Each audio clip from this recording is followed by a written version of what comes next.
হাসির রাজা, জ্ঞানের রাজা, রসিক রাজা।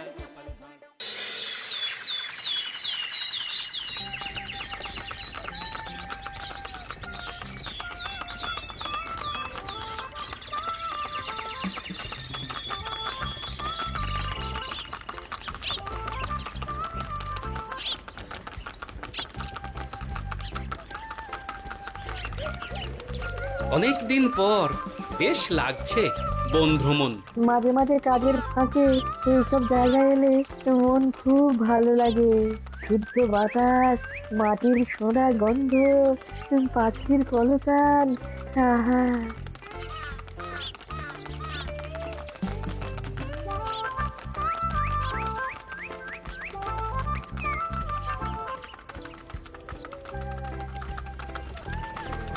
মহারাজের রথ থামছে। আমরা এইখানে বসে আজ রাজকার্য পরিচালনা করব। মন্ত্রী, তুমি ঝটপট এখানে বসার বন্দোবস্ত করে দাও। আমি এক্ষুনি ব্যবস্থা করে দিচ্ছি মহারাজ। এই এখানেই আমাদের বসার জন্য ছাউনি করে দাও। এক্ষুনি করে দিচ্ছি মন্ত্রী মশাই। এরা বসার জায়গাটা করে দিক, ততক্ষণ আমরা একটু হেঁটে আসি।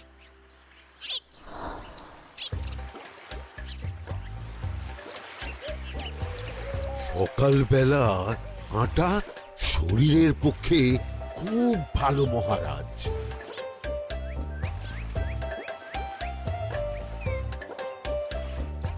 আগেকার দিনে রাজা মহারাজরা এই সব বনে মৃগয়া করতে আসতেন। মৃগয়া একদম ভালো নয় মন্ত্রী। তুমি জঙ্গলে আসছো অন্য প্রাণীদের মারতে। কেন মারবে? ওরা তো তোমার কোনো ক্ষতি করেনি। না, তা করেনি, কিন্তু তখন ওটা রাজা মহারাজাদের খেলা ছিল। শুনেছি আপনার প্রপিতামহ খুব ভালো বাঘ শিকার করতেন, অনেক বাঘ মেরেছেন। মন্ত্রী, তুমি একটা কথা হয়তো জানো না। আমার প্রপিতামহ শিকার করতেন, কিন্তু কোনো স্বাভাবিক জানোয়ারকে নয়। যে বাঘ মানুষ খেকো হয়ে প্রজাদের ক্ষতি করত, আমার প্রপিতামহ সেই সমস্ত বাঘদেরই মারতেন। এছাড়া উনি বন্য প্রাণী সংরক্ষণ করতে বড়ই ভালোবাসতেন।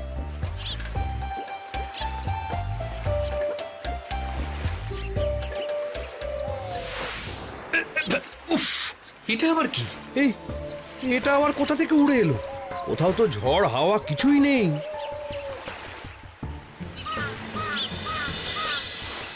একটা ধাঁধা মহারাজ, এই কাগজে লেখা। ধাঁধা? পড়ো দেখি। জোয়ার ভাটা প্রভুর খেলা, ভাটা হবে হলে বেলা। ভাটা হলেই দেখা যাবে লাল রঙের এক পাথর পাবে।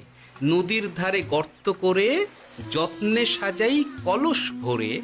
হেথায় হোথায় ছড়িয়ে যাহা, অন্ধকারে জলে তাহা। ঢুকলে চক্ষু ঝলসে যাবে, হাতের কাছে ঘন্টা পাবে। ঠিক ঘন্টা বাজলে পরে পড়বে ঝরে থরে থরে। ঘন্টা যদি হয় ভুল, যেন তুমি হারাবে কুল। ঠিক ঘন্টা চিনতে হলে নকশা দেখো চক্ষু খুলে। সিন্দুক দেওয়ালে হাত দাও, আসল ঘটনা জেনে নাও। ওরে বাবা, খুব দীর্ঘ ধাঁধা। তা মন্ত্রী, তুমি কিছু বুঝলে? এটা একটা গুপ্তধনের নকশা। এর মধ্যে গুপ্তধন কোথায় আছে তার একটা ধারণা দেওয়া আছে। গুপ্তধন? ওটা আমাকে পেতেই হবে, পেতেই হবে। দেখি দেখি, একবার কাগজটা দাও। গোপাল, কাগজটা আগে আমার হাতে দাও, দেখি ভালো করে। এখন নদীতে জোয়ার চলছে গোপাল। একটু পরেই ভাটা শুরু হবে। হ্যাঁ, ভাটা না হলে কিচ্ছু বোঝা যাবে না। এখানে স্পষ্ট লেখা আছে, ভাটা হলেই দেখা যাবে লাল রঙের এক পাথর পাবে। তার মানে আমাদের ভাটা হওয়া পর্যন্ত অপেক্ষা করতে হবে। না, সময় নষ্ট না করে ধাঁধাটার সমাধান করতে শুরু করি। ভাটা হলে একটা লাল রঙের পাথর দেখা যাবে, এই পর্যন্ত পরিষ্কার আছে। বুঝতে হবে ওর পর থেকে। পড়ো গোপাল, চলো আমরা সবাই বুদ্ধি লাগাই। নদীর ধারে গর্ত করে যত্নে সাজাই কলস ভরে। এটার অর্থ, ধাঁধাটা মাথায় বসিয়ে নিয়েছি, এবার কে কি বলবে সেটা শুনতে হবে। চলো গোপাল, আমরা ধাঁধা যেমন যেমন বলেছি তেমন তেমন ভাবেই চলি। চলুন মহারাজ, এখন আমাদের দেখতে হবে লাল পাথর। কোথায় আছে লাল পাথর? চলো চলো সবাই, চোখ কান খুলে আমরা নদীর পাড় ধরে হাঁটি। আমি একটু তফাতে হাঁটি। গুপ্তধন আমাকে একা পেতে হবে। ভাটা হলেই দেখা যাবে লাল রঙের এক পাথর পাবে। আমাকে চোখ কান খোলা রাখতে হবে। লাল পাথর, নদীর চড়ায় লাল পাথর দেখতে হবে। লাল পাথর, লাল পাথর। ওটা কি? তো এই তো লাল পাথর, লাল পাথর। ওরা অনেকটা এগিয়ে গেছে, ওদের আমার দিকে নজর নেই। এই সুযোগ, এই সুযোগ, একা একা গুপ্তধন নিয়ে পালাবো।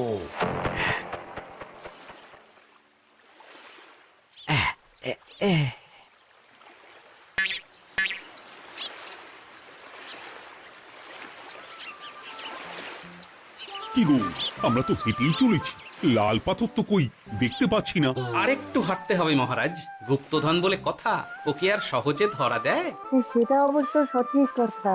আচ্ছা, আমরা সবাই তো আসছি হেঁটে হেঁটে, মন্ত্রী মশাই গেলেন কোথায়? ও কি যে ঘটে!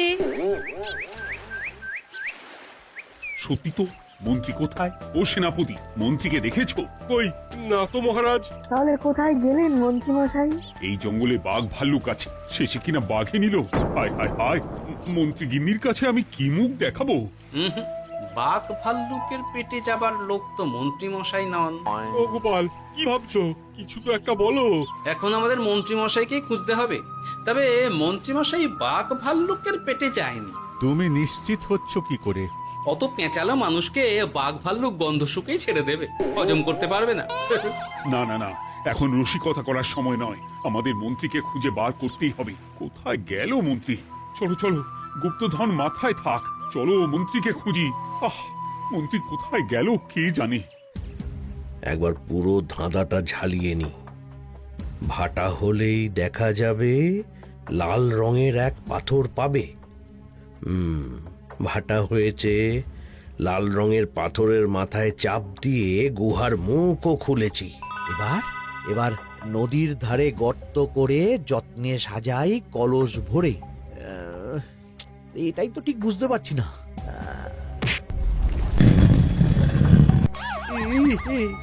এই রে, এবার কি হবে? হ্যাঁ, মহারাজ, কোথাও একটা আওয়াজ হলো। এই, আওয়াজটা কোন দিক থেকে হলো? চলুন সামনে এগিয়ে যাই। আমার মনে হয় আওয়াজটা সামনের দিক থেকে এলো। আমারও তাই মনে হলো। তবে কি মন্ত্রী মশাই লাল পাথরের হদিশ পেয়ে গেছেন? আমাদের চোখে পড়লো না, অথচ মন্ত্রী মশাইয়ের চোখে পড়ে গেল। আসলে আমরা কথা বলতে বলতে গেছি, তাই নজরে পড়েনি।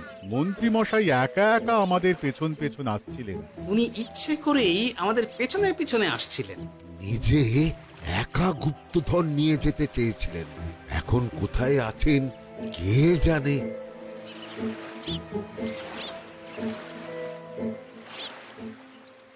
এই অন্ধকারে কিছু দেখতে পাচ্ছি না তো। দাঁতাতে কি ছিল? হ্যাঁ, কি ছিল? হেথায় হোথায় ছড়িয়ে যাহা, অন্ধকারে জলে তাহা, ঢুকলে চক্ষু ঝলসে যাবে, হাতের কাছে ঘন্টা পাবে। পেয়েছি পেয়েছি, ঘন্টা ঘন্টা ঘন্টাটা পেতে হবে। ঘন্টাটা ঘন্টাটা ঘন্টা। ভাটা হলেই দেখা যাবে লাল রঙের এক পাথর পাবে। নদীর ধারে গর্ত করে যত্নে সাজাই কলস ভরে, হেথায় হোথায় ছড়িয়ে যাহা, অন্ধকারে জলে তাহা, ঢুকলে চক্ষু ঝলসে যাবে, হাতের কাছে ঘন্টা পাবে। ঠিক ঘন্টা বাজলে পরে পড়বে ঝরে থরে থরে, ঘন্টা যদি হয় ভুল যেন তুমি হারাবে কুল। ঠিক ঘন্টা চিনতে হলে নকশা দেখো চক্ষু খুলে, সিন্দুক দেওয়ালে হাত দাও, আসল ঘটনা জেনে না। এবারে ভালো করে ঠান্ডা মাথায় ভাবতে হবে। ভাটা হলেই দেখা যাবে লাল রঙের এক পাথর পাবে। সেই লাল পাথরটাই তো খুঁজে পাওয়া যাচ্ছে না, অথচ মন্ত্রী মশাই খুঁজে পেলেন। আওয়াজটা কোথা থেকে আসছিল? এই কাছে পিঠে এই কোথা থেকে আওয়াজটা আসছিল।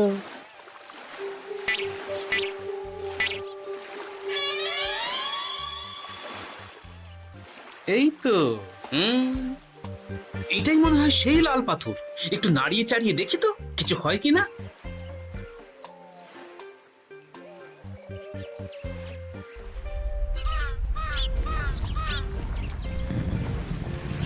এই তো, কাজ হয়েছে। এই তো সুড়ঙ্গ। আপনারা নিচে নামুন। আপনারা কি দেখছেন সেটা বলবেন মহারাজ। সবাই যদি নেমে যাই, যদি কোনো কারণে সুড়ঙ্গের মুখ বন্ধ হয়ে যায়, তাহলে আর আমরা বাইরে বেরোতে পারবো না মহারাজ। গোপাল ঠিকই বলেছে, আমরা দুজন বাইরে থাকি। মহারাজ, আর একটা কথা, কোনো ঘন্টায় হাত দেবেন না, মনে আছে তো? ঘন্টা যদি হয় ভুল, যেন তুমি হারাবে কুল। ওরে বাবা, এই বয়সে আর কুল হারাতে চাই না। ঠিক আছে, তোমার কথাই অক্ষরে অক্ষরে পালন করব। দেখি এই সুড়ঙ্গে মন্ত্রীমশাইকে দেখতে পাই কিনা। চলুন মহারাজ, সুড়ঙ্গে নামি। সবাই সাবধানে নামো।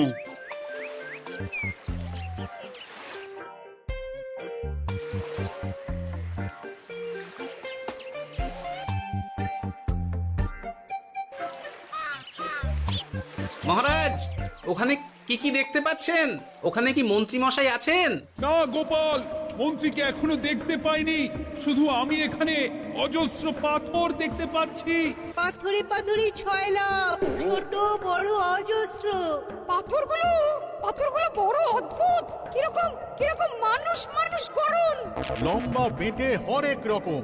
মানুষ মানুষ গরম, সেটা কিরকম? আর কিছু? কোনো কলসি কি দেখতে পাচ্ছেন? কলসি তো দেখতে পাচ্ছি না। মহারাজ, কলসি থাকতেই হবে, কারণ ধাঁধায় লেখা আছে, নদীর ধারে যত্ন করে যত্নে সাজাই কলস ভরে। গর্তটা আসলে হলো সুড়ঙ্গ, কিন্তু কলস। মহারাজ, মহারাজ, এইদিকে এইদিকে একটা কলসের মতো কি যেন আছে। এইদিকে আসুন, এদিকে এদিকে। হ্যাঁ গোপাল, দেখতে পেয়েছি। এবার আমি যেরকম যেরকম বলবো সেই রকম সেরকমই করবেন। আমি বিজ্ঞানীকে নদী থেকে জল তুলে পাঠিয়ে দিচ্ছি। পাত্র কোথায় পাবে? আমাদের জল খাবার যে পাত্র আছে সেটা আনতে লোক পাঠাচ্ছি। ঠিক আছে। শুধু একটা কথা বলছি, আপনারা কেউই সুড়ঙ্গের ভেতরে কোনো কিছুতে হাত দেবেন না। কেন গোপাল? সব পরে বলবো, এখন আমি যা বলছি সেটা শুধু মনে রাখুন। সুড়ঙ্গের ভেতরে কিছুতে হাত দেবেন না। ঠিক আছে। প্রহরী, তুমি যাও, যেখানে আমাদের বসবার আয়োজন করা হয়েছে সেখানে গিয়ে একটা জলের পাত্র নিয়ে নদী থেকে জল ভরে নিয়ে এসো। গোপাল, মন্ত্রী মশাই কোথায় গায়েব হয়ে গেলেন? কোথাও গায়েব হয়ে যাননি বিজ্ঞানী, কোথাও গায়েব হয়ে যাননি উনি। উনি ওই সুড়ঙ্গের ভেতরেই আছেন। কিন্তু কেউ তো ওনাকে দেখতে পাননি। সম্ভবত পাথর হয়ে আছে। এখন কিভাবে পাথর হয়েছেন সেটা তো আমি বলতে পারবো না। সবটাই স্বপ্নের মতো লাগছে। ঠিক যেন স্বপ্নের মতো লাগছে। এই জীবনে সুড়ঙ্গ দর্শন হয়ে গেল।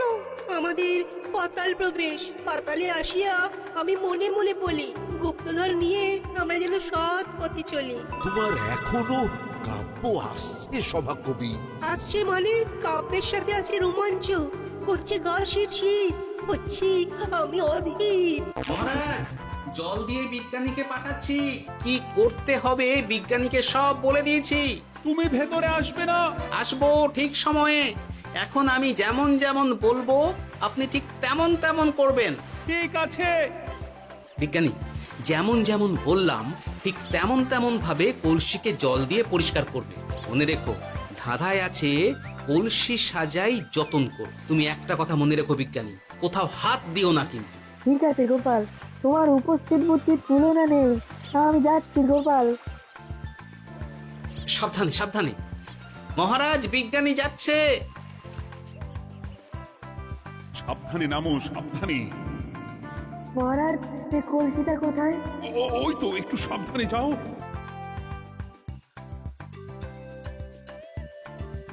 বিজ্ঞানী, কলসির দেখা পেয়েছো? পেয়েছি পেয়েছি পেয়েছি। এবারে কলসিটাকে ভালো করে জল দিয়ে ধুয়ে দাও। কলসির আলোয় সুড়ঙ্গ আলোকিত গোপাল। এরপর কি? ভালো করে দেখুন মহারাজ, কোথাও ঘন্টা দেখতে পাচ্ছেন কিনা। ঘন্টা? একটা তো নয়, সার সার ঘন্টা, অনেকগুলো ঘন্টা। সাবধান, ঘন্টায় হাত দেবেন না, শুধু দেখুন।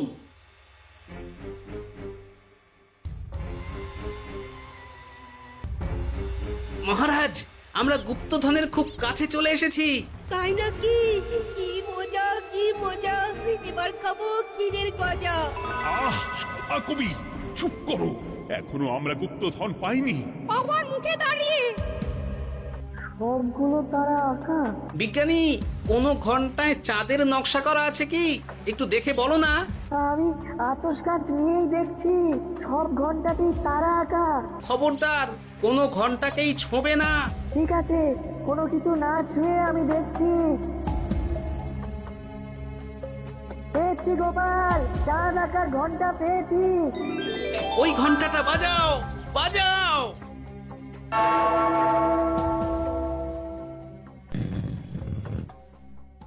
গুপ্তধন পেয়েছেন মহারাজ? বাঁচাও, বাঁচাও, বাঁচাও। বাঁচান মহারাজ, বাঁচান। বিজ্ঞানী, মন্ত্রীর গলা পাচ্ছ না? মহারাজ, আমি পাথর হয়ে আছি, আমাকে মানুষ করুন মহারাজ। তুমি তো মানুষই ছিলে, হঠাৎ করে পাথর হলি কেন? মহারাজ, গুপ্তধন পেয়েছেন? পেয়েছি, তার সাথে মন্ত্রীকেও পেয়েছি। মন্ত্রী এইখানে কোথাও পাথর হয়ে দাঁড়িয়ে আছে। দাঁড়ান মহারাজ, এবার আসছি। সাবধানে এসো। আমি ভেতরে যাচ্ছি, বুঝলে? যদি কোনো কারণে দেখো পাথরটা গুহার মুখটা আটকে দিয়েছে, অমনি তোমাদের কাজ হলো পাথরটাকে ছুঁয়ে ফেলা, বুঝলে? ঠিক আছে গোপাল দাদা। আমার মনে হয় বিপদ আর কিছু ঘটবে না, তবুও সাবধানের তো মান নেই। ঠিক আছে, তুমি নিশ্চিন্তে ভেতরে যাও। বাঁচাও, আমাদের বাঁচাও, আমাদের সবাইকে মানুষ করুন, আমাকে মানুষ করুন মহারাজ। আপনাকে তো মানুষ করা হবে মন্ত্রী মশাই। আগে বলুন, আপনি পাথর হলেন কি করে? ও, মনে পড়েছে, ধারার শেষ লাইন। সিন্দুক দেওয়ালে হাত দাও, আসল খবর জেনে না। সত্যি গোপাল, তুমি না থাকলে এই এত কিছু আমাদের সবার কাছে অজানাই থেকে যেত।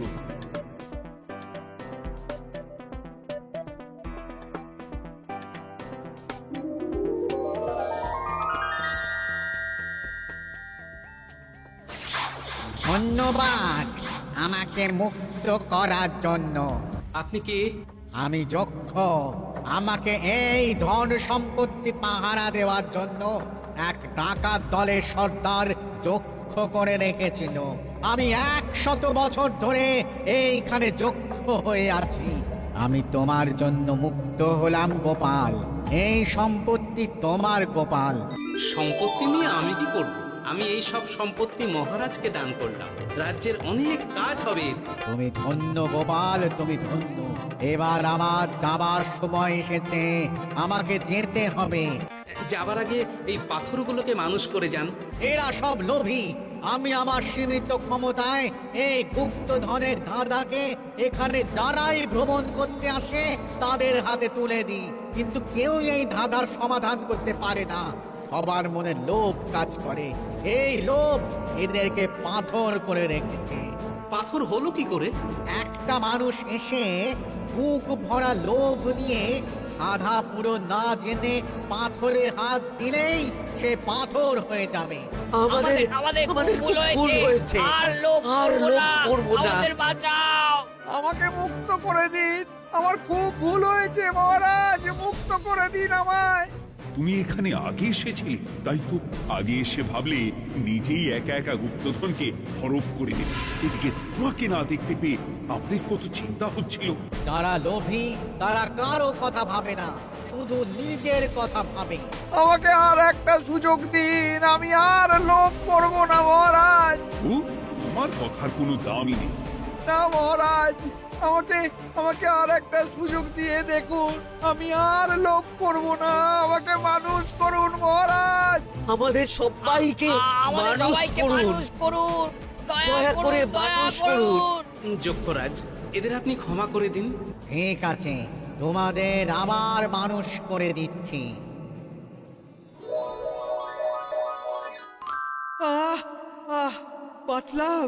বাঁচলাম। এই রকম বারবার বাঁচা যাবে না কিন্তু। এবার সাপ ব্যাং যাই হবে না কেন, ওইভাবেই থাকতে হবে, এই আমি বলে দিলাম। এবার আমার মুক্তি। মুক্তি নেবার আগে আরেকটা প্রশ্ন, যে ডাকাত সর্দার তার সম্পত্তিকে রাখার জন্য আপনাকে যক্ষ বানিয়েছিল, এই সম্পত্তি তো তাদের, আমরা তো নিতে পারি না।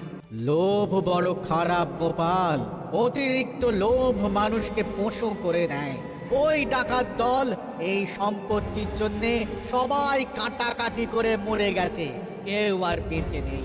সুতরাং এই সম্পত্তিতে তোমার অধিকার আছে, এই সম্পত্তি তুমি গ্রহণ করো। নিলাম আমি, কিন্তু এই সম্পত্তি মহারাজকে আমি দান করলাম। ডাকাত দল জনগণের সম্পদকে লুঠেই তো সম্পত্তি বানিয়েছে, তাই আমি জনগণের কাজে লাগবার জন্যই এই সম্পত্তি মহারাজকে দিলাম। গোপাল, তোমার জয় হোক। এবার তাহলে আমি যাই, তোমরা সবাই সুখে থেকো আর ভালো থেকো। গোপাল, তোমার তুলনা হয় না। তোমার ঋণ আমি কোনোদিন শোধ করতে পারবো না। তুমি কৃষ্ণনগরের জন্য যা করলে তা ইতিহাসে লেখা থাকবে। না মহারাজ, আমি এমন কিছু করিনি, এই কাজ সবাই করবে। জয় গোপালের জয়, জয় গোপালের জয়, জয় কৃষ্ণনগরের জয়।